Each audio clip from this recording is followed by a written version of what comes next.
खाइसकेपछि तपाईँ हाम्रो शरीरको हर्मोन चाहिँ नकारात्मकतिर जाने मात्रै भएर नेगेटिभ मात्रै सोध्ने भएको भएर नकारात्मक सोध्ने भएको भएर यो व्रत बस्दाखेरिमा नखानु भनेको कुराहरू हुन्। जस्तै अब शब्दको दोष परेका, आकारका दोष परेका, भाव दोष परेका 2-4वटा शब्दको तरकारी पनि भन्नु हुँदैन भन्छन् भने त सागसब्जी भन्नुपर्छ। अब यहाँनिर एउटा चिचिन्डो भन्ने एउटा लामो सर्पको तरकारी हुन्छ है। अन्त चिचिन्डो भन्दा अगाडि दुईवटा के आउँछ, चिची भन्ने आउँछ। चिची भने के हो तपाईँहरूलाई थाहा छैन, त्यो भन्नु पर्दैन। पुराण पुरुषोत्तम भगवानको चिचिन्डो भन्दा त्यही नाम जोडिने भयो भने त्यो चाहिँ व्रत बसेर नखानु भन्छ। के जोड्यो त भन्दा त्यही जोड्यो होइन, सकिहाल्यो भयो होला यो मलाई संस्कृति भक्तवत्सल भगवानको। यो सैलुन र त्यो ठाउँ चाहिँ यो साउन लाग्दा र मलमसलाबाट चकमक्कै हुन्छ। भक्तले खाना नि खाँदैन, त्यसले नि गाली गर्छ लगेर अनि फेरि त्यो एकैचोटि हुर्केर बसेपछि गाली फेरि बिर्सिहाल्छ नि। पुराण पुरुषोत्तम भगवानको। अनि एउटा हुन्छ जब यो भटमास भन्ने हुन्छ,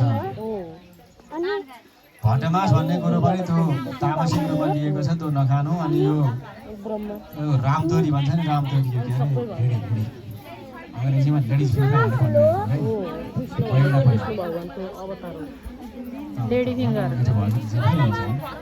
पुराण पुरुषोत्तम भगवानको।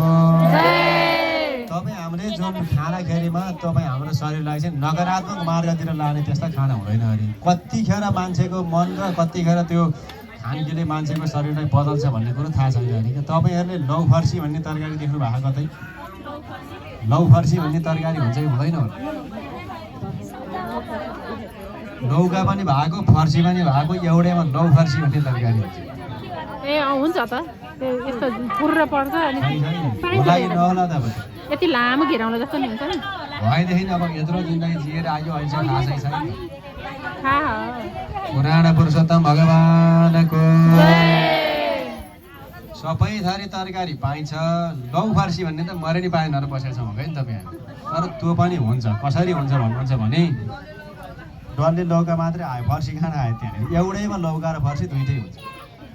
छैन यहाँ त काहीँ पनि छैन, लायो भने